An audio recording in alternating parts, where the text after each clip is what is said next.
लाहौर की दुनिया का कोई मेहमान हो और वो खास ना हो, ऐसा हो नहीं सकता। इस तारीखी सकाफती इमारत में हम आपकी आइए मुलाकात करवाते हैं फिल्म और टीवी स्टेज के नामवर फनकार से।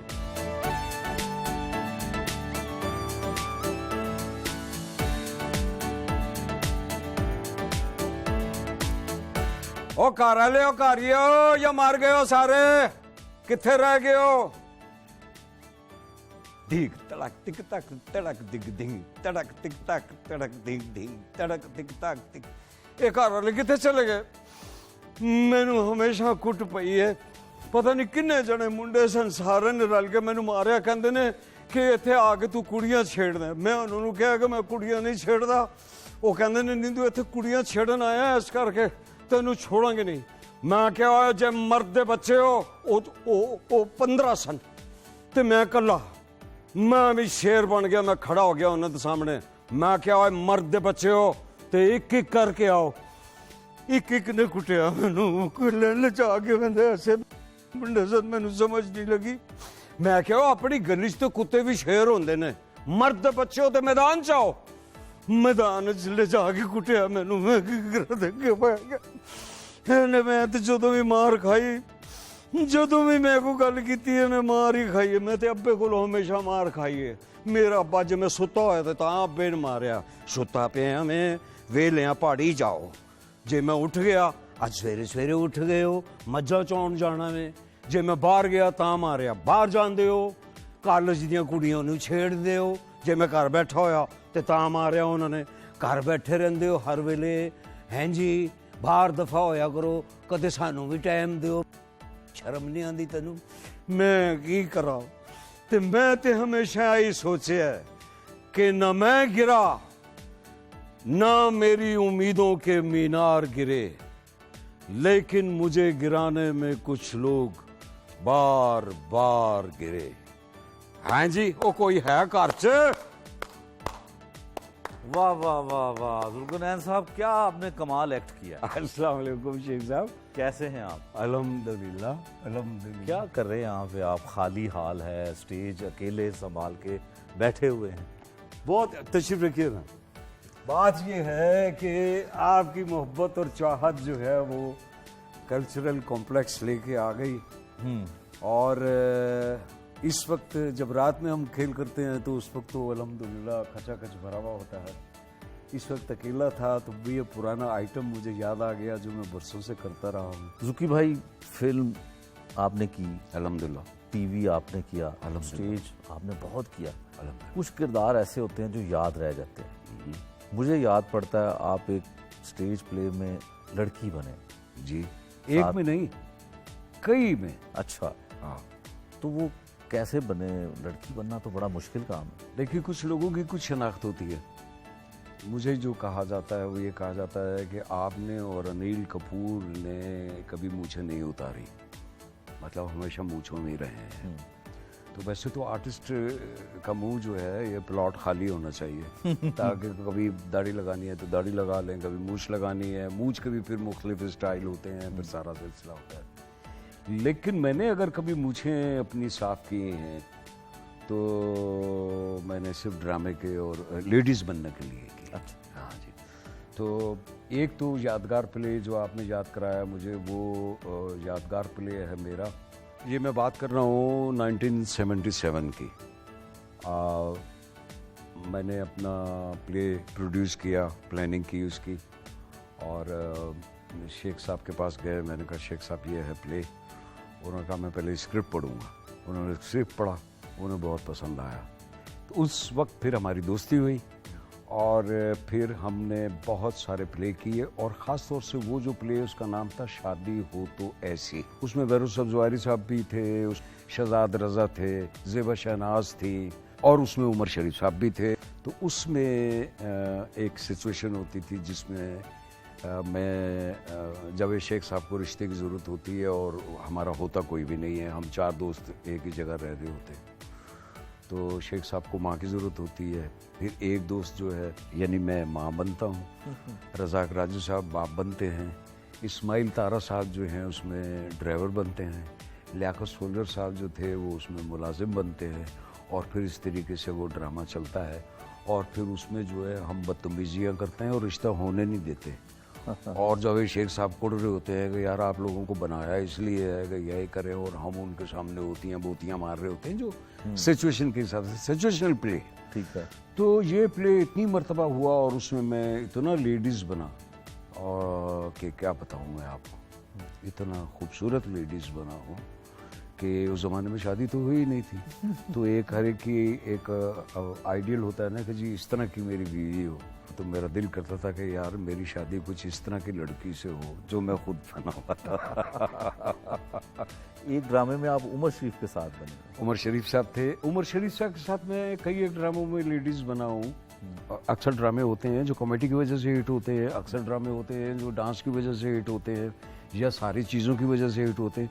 वो ड्रामा सारी चीज़ें, उसमें कॉमेडी भी थी, सारा कुछ सिलसिला था, मगर उसमें एक डांस था उमर शरीफ साहब का और मेरा, जो हम लेडीज़ बनते थे।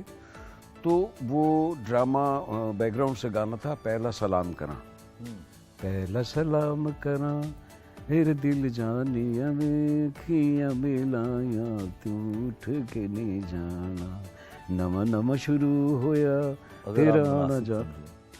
कैसे बनते थे लड़की हमें बन के कैसे बनता था? ऐसे करके लड़की इसी तरह और कैसे बनता है? आपके पास दुपट्टा भी है? दुपट्टा है, ये मेरे पास दुपट्टा है। ये मैंने अभी लिया तो किसी और की था। आप चाहते हैं कि मैं इस वक्त आपको लड़की बन के दिखाऊं? लेकिन मूछें आप ऐसे ही रहने दें, कोई बात नहीं। मैं जदों भी लेडीज़ बननी है, मैं लेडीज़ बन के आनी है तो मैं गल करनी है। जो मैं गल करनी है, जो मैंने गुस्सा आता है मेरी मुछां निकल आंदी तुहानू की लगदा है? ऐसे ही पहले तुसीं मैनू होर तरह वेख रहे सो, हुण तुसीं मैनू होर तरह वेख रहे हो, तुहानू शर्म नहीं आंदी? अज मैनू पता चलिया कि कुड़ियां जड़ियां ने मर्द दे सामने गुजर के किवें जांदियां ने, किस किस्म दीयां तुहाडीआं नीतां हुंदियां ने। मैनू शर्म आण लग पई है तुहाडी गल देख के। तुसीं चश्मा पाया लेकिन इहदे बावजूद तुहाडीआं सारियां नीतां मैनू नजर आ रही हैं। मेरा ख्याल है ये मर्द ही बनूं ताकि मुझे शर्म आने लगी है और आपको जो है वो गुदगुदी होने लगी। ऐसे ही है। और कौन कौन से किरदार किए स्टेज पे जो याद रहे? सर जो कैरेक्टर जो बेसिकली जो ड्रामा जिसे कहते हैं थिएटर का, वो लहरी साहब के साथ।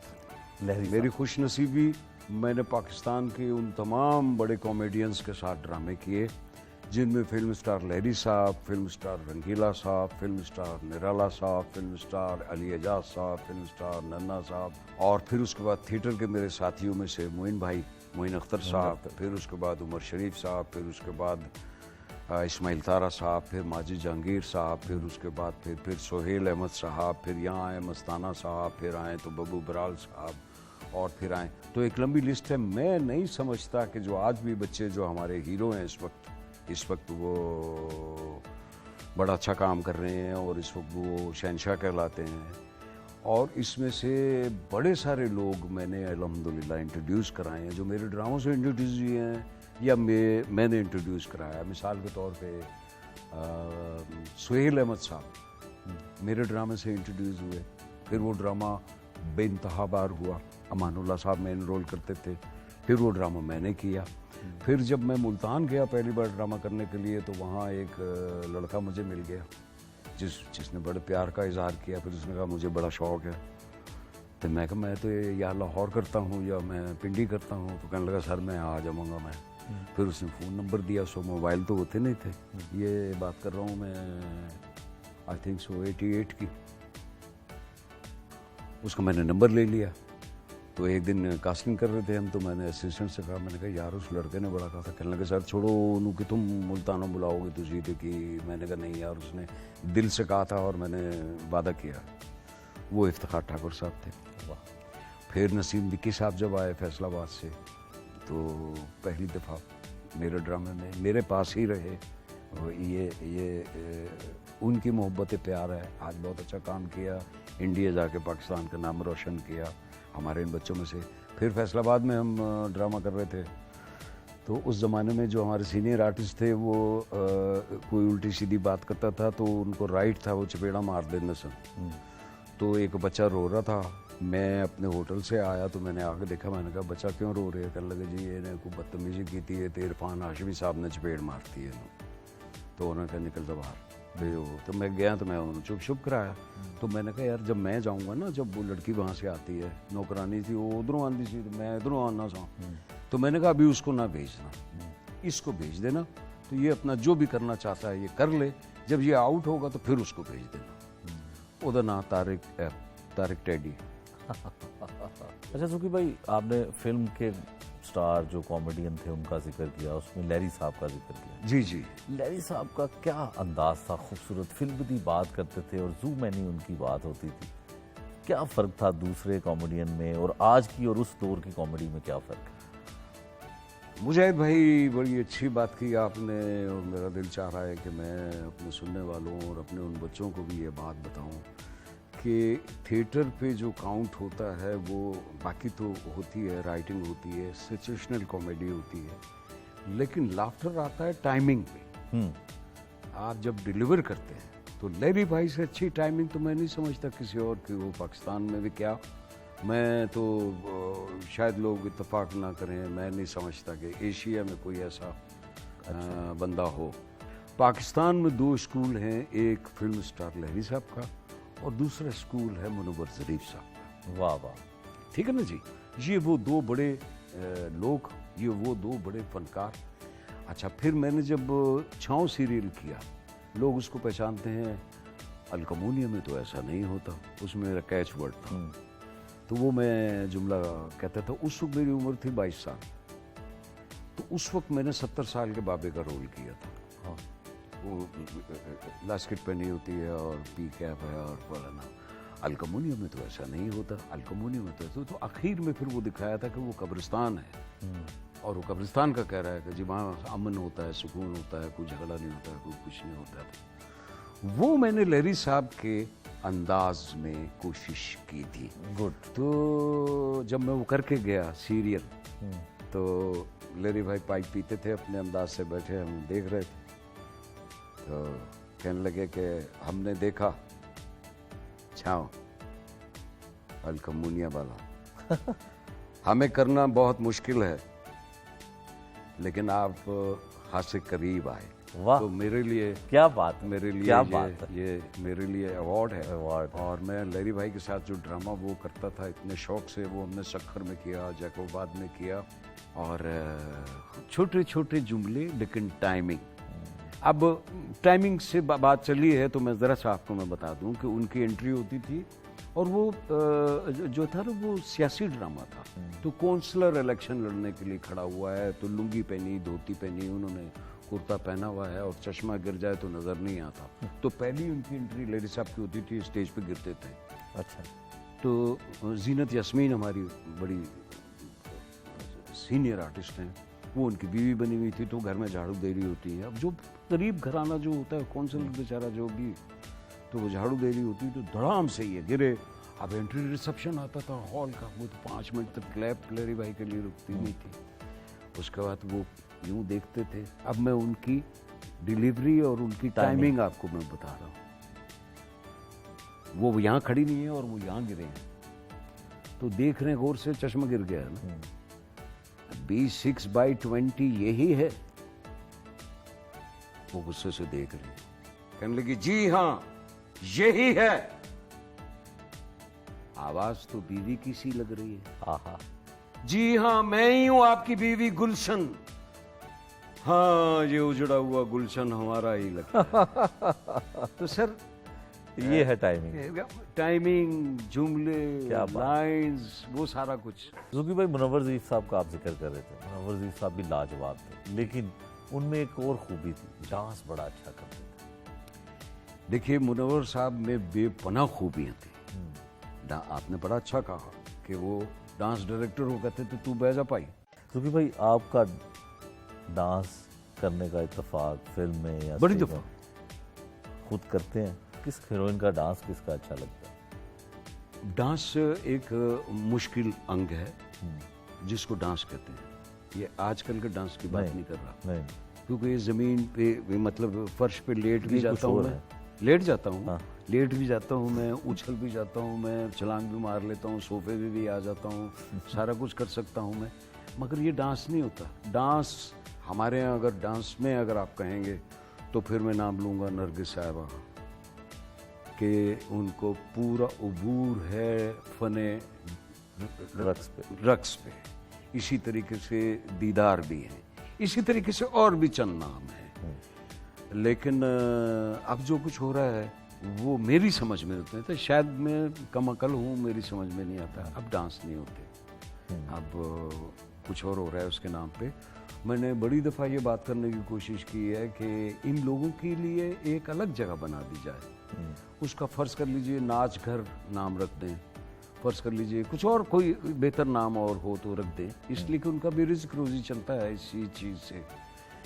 लेकिन ड्रामे में जब आपने उसको शामिल कर लिया ना, तो हमारी जो ऑडियंस, जो पब्लिक, जो फैमिली, जो वो लोग जो घरों में बैठ के देखिए, अब हालात कुछ और चले गए हैं, बल्कि वो जो शो वाले लोग हैं वो हमारे टेलीविज़न पे भी कुछ प्रोग्रामों में आ गए हैं 7 से 12 वालों में। तो 7 से 12 वालों में मैं देख रहा होता हूँ कि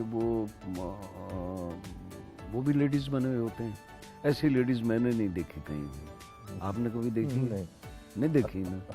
अच्छा, फिर वो जो बनी भी होती हैं, फिर उसके बाद जो वो चप्पल उतार के तेरी इंज ते तू फैसलाबाद, सारे फैसलाबाद दे सारे गुजरां वाले वो लोगों का फिर हम पे ईमान ही उठ गया, हम पे एतबार ही नहीं रहा।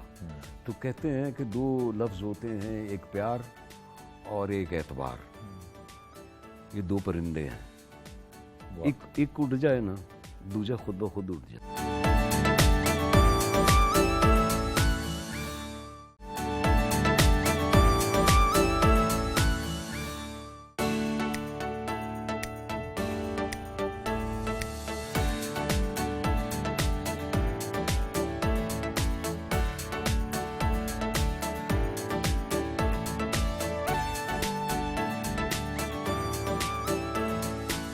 शेक्सपियर कहता है कि ये दुनिया एक स्टेज है और हर आदमी एक फनकार है। लोग दुनिया में आते हैं, परवरदिगार की तरफ से जो जो उनको रोल मिला होता है वो अपना रोल इस दुनिया में अदा करते हैं। कोई उसमें नेगेटिव है, कोई उसमें पॉजिटिव है, कोई उसमें रोमांटिक है, कोई उसमें जज्बाती है, कोई उसमें लीडर है। सब लोग अपना अपना रोल निभा के वापस चले जाते हैं और उनका ड्रामा अपने इख्तिताम को पहुंचता है।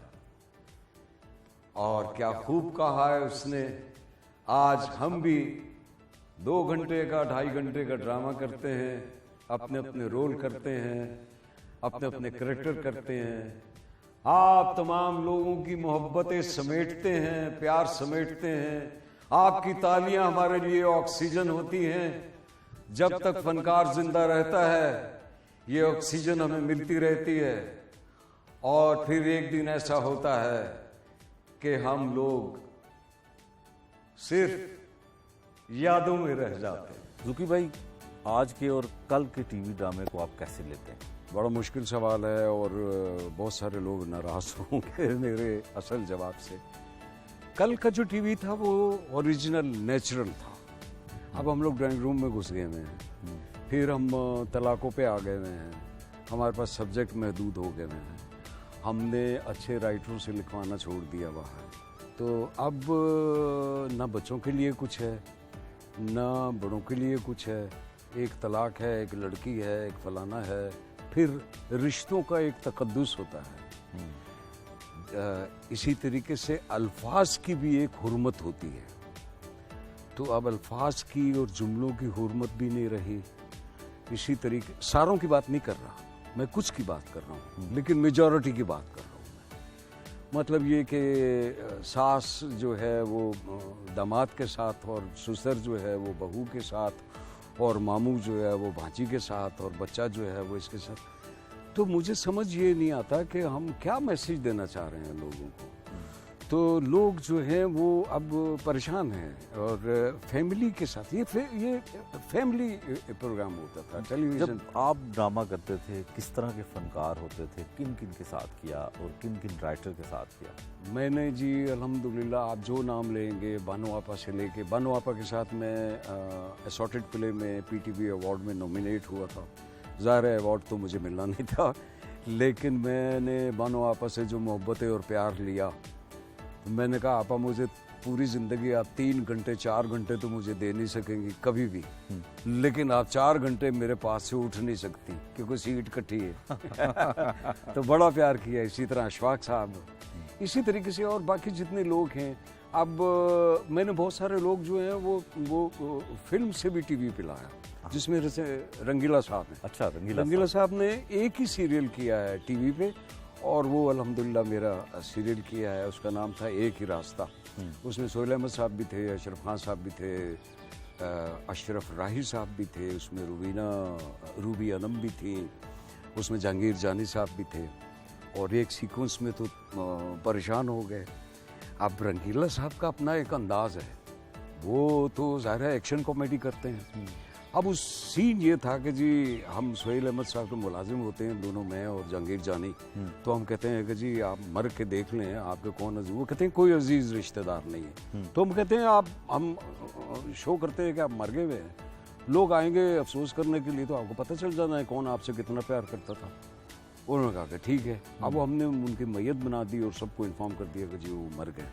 अब हर आदमी अपने अपने अंदाज से आ रहे हैं। रंगीला साहब को मैंने ये बुके दिया हुआ था, वो आ करके तो बाकी सारे बैठे हुए हैं अफसुर्दा, किसी की गाड़ी पे नज़र है, किसी की जायदाद पे नज़र है, किसी की बंगले पे नज़र है, किसी की उस पे नज़र है। रंगीला साहब आते हैं तो वो आके ही उन्होंने जो है किया और वो सारा वो किया। अब मुझे असिस्टेंट मेरे कान में कह रहा है कि सर वो लाश हिल रही है। सोहेल साहब से तो नहीं बर्दाश्त हो रहा था और था को कट कर दिया। मैं कहा सोहेल साहब की कर दो, फिर कहते नहीं मुर्शद खान साहब ने समझाओ मैं की करा। तो अब मैं खान साहब को कह रहे हैं इन्होंने कहो तुम अपना अपना काम करो, मैं अपना काम करांगा, मैं अपना काम नहीं करना। और वो इतना मुश्किल मरला हुआ है, हंस हंस के 3-4 घंटे गुजर गए। मगर आप ये देखिए कि कोई आदमी बुरा नहीं मना रहा, सब एंजॉय कर रहे हैं। और रंगीला साहब कहने लगे मैं अपना करना है, तुसी काबू पाना तो पाओ, तुसी आर्टिस्ट हो। अच्छा सुकीब भाई, रंगीला साहब एक ऐसी शख्सियत थे जिनको देख के ही जब उस पर्दा स्क्रीन पे आते थे तो लोग हंसना शुरू हो जाते थे। सर वो किस वक्त क्या कर जाएं ये पता ही नहीं है। वो एक सीन में गुफ्तगू कर रहे थे, ड्रामे में बात कर रहे थे और आगा तालिश साहब गुफ्तगू कर रहे थे। तो वो अपना जुमला तो उन्होंने बोलना था, उस वक्त तो डब्बे चलते थे क्योंकि डब्बा ना हो जाए। वो बात कर रहे हैं, ये करते करते करते करते करते उन्होंने क्या किया, वो जब टेक होके हुई ताली साहब आधी वो टाई खा गए। तो अब आप बताइए कि आगा जी ने क्या कहा होगा, उन्होंने कहा ये की टाई खा ला, तुझे अपना करो मैं अपना। और किसके साथ मजा आया काम करने में? मैंने सबके साथ काम किया, मगर जो बहुत ज़्यादा एंजॉय करता था मैं वो मोइन भाई के साथ। अच्छा। और उमर शरीफ साहब के साथ काम करने का बेइंतहा मजा। उनका भी कोई बात वाकया ऐसा? अब मैं उमर शरीफ साहब की आपको बात बताऊं। उमर शरीफ साहब थिएटर पे तो जो करते हैं वो करते हैं, वैसे जो कॉमेडी करते हैं वो करते हैं। एक ड्रामे में मैं था, नसीम विक्की था, वसीम अब्बास साहब थे, उमर शरीफ साहब थे और मैं था। तो वहाँ होता है सब्जेक्ट ये था कि औरतें हैं उनका जलसा है, तो किसी मर्द को नहीं आने देना। तो हम सोचते हैं कि यार ये हम लोगों के खिलाफ क्या बात करेंगे, तो हम लोग भी बुरके पहन के जो है वो चले जाते हैं। तो बारी बारी सबकी एंट्री थी। हाजी अलवेला साहब भी थे, अल्लाह गरी के रहमत करे। तो पहले वसीम बाद साहब गए, फिर उसके बाद नसीम विक्की गया, फिर उसके बाद हाजी अलवेला साहब गए और वो ज़मीन पे बैठ के बात कर रहे हैं और वहाँ तकरीरें हो रही हैं, मर्दों के ख़िलाफ़ हो रही हैं। अब उसके बाद फिर मैंने जाना था और उसके बाद फिर उमर शरीफ साहब ने आखिर में आना था। तो हम सब बुरके पहन के जाते थे, तो हर रोज़ बुरका वहाँ रखा हुआ होता था। एक सेटिंग हुई भी थी कि ये बुरका मेरा है, ये इनका है, ये इनका है। एक दिन उन्होंने शरारत की, ऊपर का हिस्सा कुछ और रख दिया, वहाँ नीचे का हिस्सा कुछ और रख दिया, जो हिस्सा कुछ और रख दिया। मैं ढूंढ रहा हूँ कि यार क्या है ये, और इतनी देर में मेरी एंट्री हो रही है और उमर शरीफ साहब मुझे कह रहे हैं अबे तेरी एंट्री आ गई, अबे तेरी एंट्री आ गई, चल निकलना। मैंने कहा यार इसका तो बटन ही नहीं है यार, कह लगे चलो चलना। अब उन्होंने पीछे से मुझे ये फर्ज कर लीजिए स्टेज है, उन्होंने पीछे से मुझे लात मारी तो मैं सीधा स्टेज पे आ गया। अब मैंने पीछे मुड़ के देखा, मेरा मकसद ये था कि मैं आके बताता हूं तुम्हें तो प्यार मोहब्बत। अब जब मैं यूं आया हूं ना तो हॉल में क्लैप हो गई। अब जो बैठे हुए थे वसीम अब्बास साहब, बाकी जो आर्टिस्ट हाजी अलबेला साहब, उनकी समझ में नहीं आया कि हमने कोई ऐसी बात तो की नहीं जिसपे इतनी बड़ी क्लैप आ रही है और क्लैप रुक नहीं रही। मैं सोच रहा हूं कि किस बात पे क्लैप हुई है। मैंने मुड़ के उमर शरीफ साहब को देखा है तो मुझे अंदाजा हुआ कि लोगों ने समझा कि ये प्रेग्नेंट औरत बनकर आया है। अच्छा, अब जब मुझे ये एहसास हुआ है ऑन दी स्पॉट, तो फिर मैंने चाल भी वही बनाई, फिर मैंने पेट और निकाल लिया। अब उसके बाद फिर मैंने मूव करनी शुरू की तो हॉल में उस साथ साथ क्लैप होनी शुरू हो गई। और फिर अब एक प्रेग्नेंट औरत जमीन पे बैठेगी कैसे, तो वो बैठती है और फिर सब हमने तकरीर भी करनी है। तो फिर मैं तकरीर करता हूँ कि भैनों ते डैनों मर्द साडे ते बड़ा जुल्म करता है, आओ असी मर्दा कोलों पुछण जाइए, लेकिन ठहरो तुसी पुछण ना जाना। मैं भी पुछण गई सा, फिर हाजी साहब ने बढ़त लीती, हुण किसी ने दसण जोगी नहीं। फिर जो वो पोर्शन जो ड्रामे का चला, उमर शरीफ साहब का ही लिखा हुआ था, लेकिन ये सारी बातें सम टाइम फिल्मवदी बन जाती हैं और फिल्मवदी होती। अच्छा, आप भी एक किरदार करते हैं, पठान बनते हैं, थोड़ा सा वो सुनाए ना। आप एक बड़ी खूबसूरत टेम्पो आपकी। मेरे वो बात ये है कि हमारा कोयटा के अंदर ये है कि आप अगर हम आपका मेहमान होता है, आप हमारा मेहमान होता है, आप हमको सजी खिला दो, आप हमको बकरा खिला दो, हमको जो दुनिया भर का चीज़ खिला दो, लेकिन अगर आप चाय का नहीं पूछेगा तो नाराज़गी है। और बाहर जाके हम अपने दोस्तों से भी सबसे ये बोलता है कि यार इस देखो इस आदमी ने हमारे को हमको चाय का नहीं पूछा है। ये एक ट्रेडिशन है वहाँ। तो वो फिर मैंने उसमें ये किया है कि यार ये सारा कुछ तो ठीक है लेकिन चाय, तो वो कहने लगे कि जी आ जाती है चाय। तो फिर मुझे वो गुस्सा आना शुरू हो गया। अब मैंने बोला हमारा पश्तो के अंदर जो है वो एक कहावत है, अब ना मुझे पश्तो आ रही है ना मैं बोल रहा हूँ, लेकिन वो लग रहा है कि पश्तो है। हमारा पश्तो के अंदर एक कहावत है कि यो दुआ दिलेर स्लोर अंतजार आलमा कसतली रजीदे गिला दूंगी कहना। बोला जी क्या मतलब है इसका? बोला उस आदमी पे लानत है जो चाय कर नहीं पूछता। तो हर दफा मैं थोड़ी थोड़ी सी देर के बाद फिर मैं वो ये कहता था कि यार ये चाय का नहीं पूछ रहे। मैं फिर हमारा एक कहावत है दर्जू कवा मखूबा कवा, जब इस तरीके से बात करके कहने लगे क्या मतलब है? मैंने कहा उस आदमी से बात करना ही बदतमीजी है जो आदमी चाय का नहीं पूछता। ये बातें होती रही है।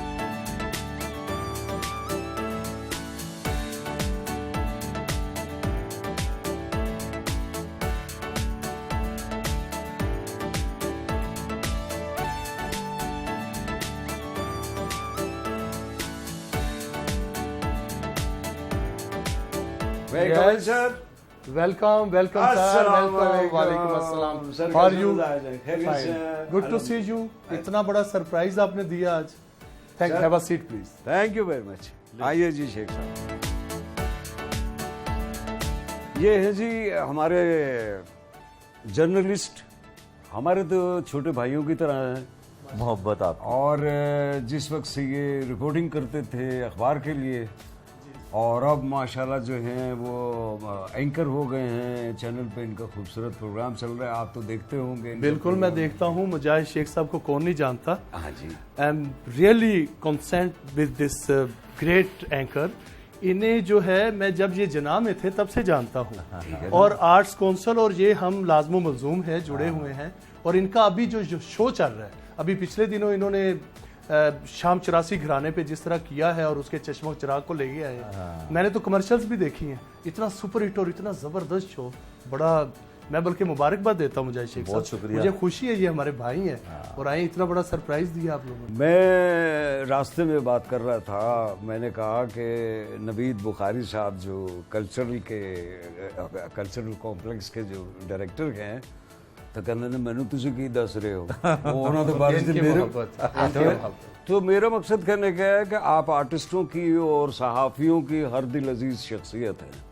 थैंक यू और सो मच। हमारी प्रॉब्लम्स के बारे में जितना नवीद भाई जानते हैं, जी हाँ, हमको किसी तरह की कोई अवल तो तकलीफ होती नहीं इनके होते हुए, लेकिन जिस तरीके से यहाँ इन्होंने स्ट्रिक्टनेस रखी है, जो अरेंजमेंट रखा हुआ है, मैं तमाम आर्टिस्टों की तरफ से सर आपको मैं मुबारकबाद देता हूँ। Thank you so much. और थैंक यू सो मच। दोबारा से जो ओपन हो गया है उसके लिए आपका शुक्रिया अदा करते हैं। थैंक यू, शुक्रिया आपका है, आप आए और मेरे भाई को भी लेके आए। नवीद साहब, जुल्करनैन साहब ने और मैंने आपस में आपकी बड़ी तारीफें की हैं। Thank you so much. आप ये बताएं कि इनको कैसा पाया आपने?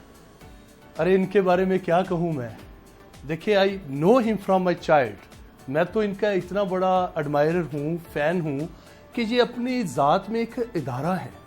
जो आर्ट को इन्होंने दिया है, जो ड्रामे को इन्होंने दिया है, जो थिएटर को इन्होंने दिया है, वो कोई दूसरा जुल्करनैन हैदर अभी तक पैदा नहीं हुआ।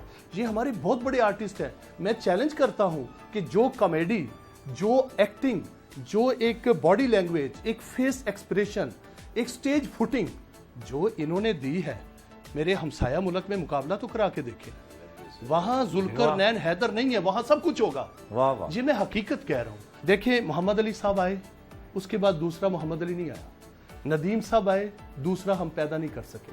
शाहिद साहब आए, दूसरा हम पैदा नहीं। वहीद मुराद नहीं कर सके। शबनम, बाबरा शरीफ, इन दोबारा नहीं आए। जुल्करनैन हैदर भी दोबारा नहीं आएगा। इन्हें कॉपी करने वाले सैकड़ों लाखों आएंगे, हजारों आएंगे। He is one and only.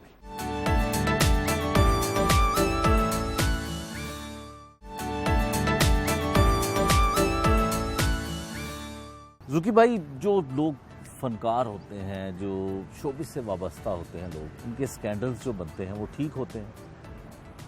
देखिए डिपेंड करता है कि स्कैंडल क्या है।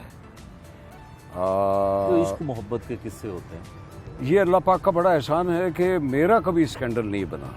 मेरी ख्वाहिश थी कि कोई स्कैंडल बन जाए। एक हमारी आर्टिस्ट हैं,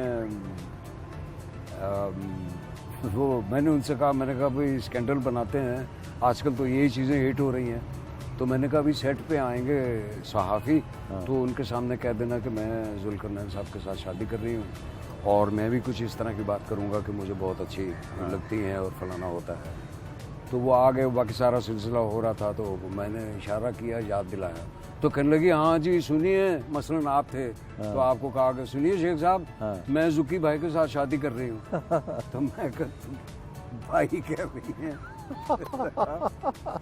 कभी जिंदगी में नहीं स्कैंडल बन सकता। तो ये अल्लाह का करम है कि स्कैंडल नहीं बना, लेकिन जिनके बने हैं वो ठीक है, ये पर्सनल लाइफ है उनकी। अच्छा, फनकार जो बदनाम हुए या जिनकी वजह से इज्जत कम हुई माशरे में, फनकारों की या आर्टिस्टों की, वो कौन लोग हैं? फनकार तो नहीं। फिर फनकार कमज़ोर होगा ना, तो वो बजाय एक्टिंग के, परफॉर्मेंस के, राइटिंग के, डायरेक्शन के, प्रोडक्शन के अलावा फिर वो और चीज़ों की तरफ रुजू करके वो अपने आप को नुमाया करने की कोशिश करता है, जिसका आजकल रेशो बहुत बढ़ गया। आपको पता है बहुत से ड्रामों में लिबास ही नहीं पहना गया।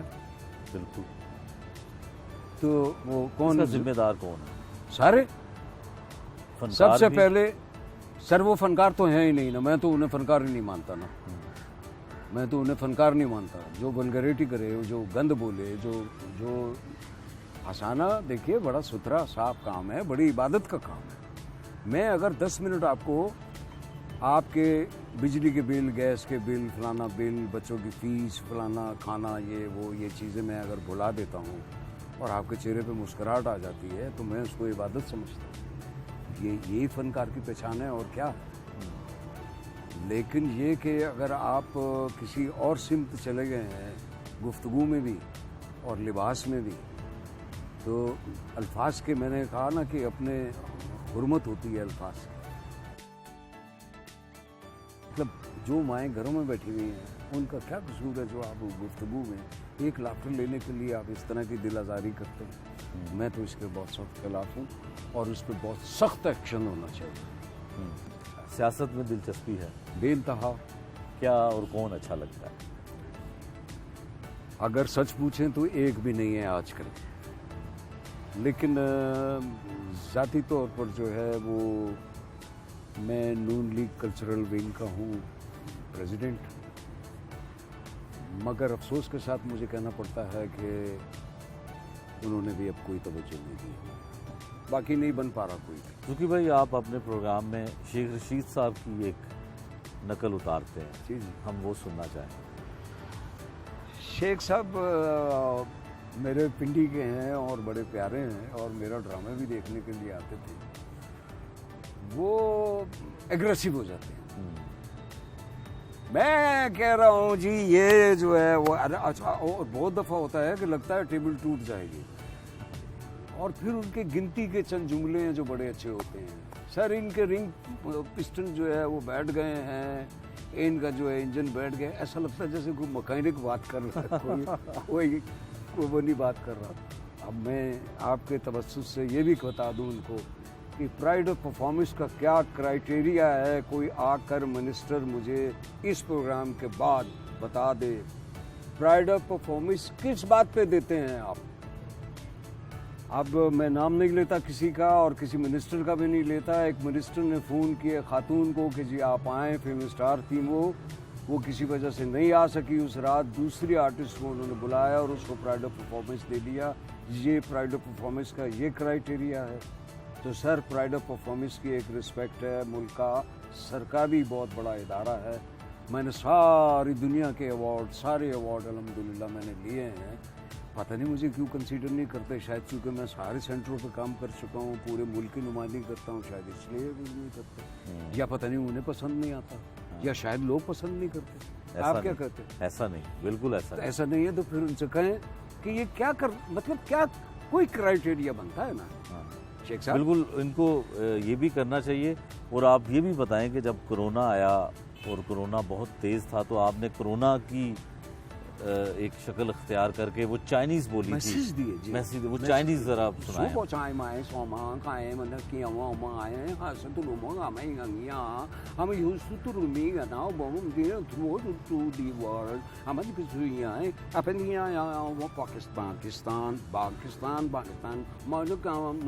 लैंग्वेज उर्दू।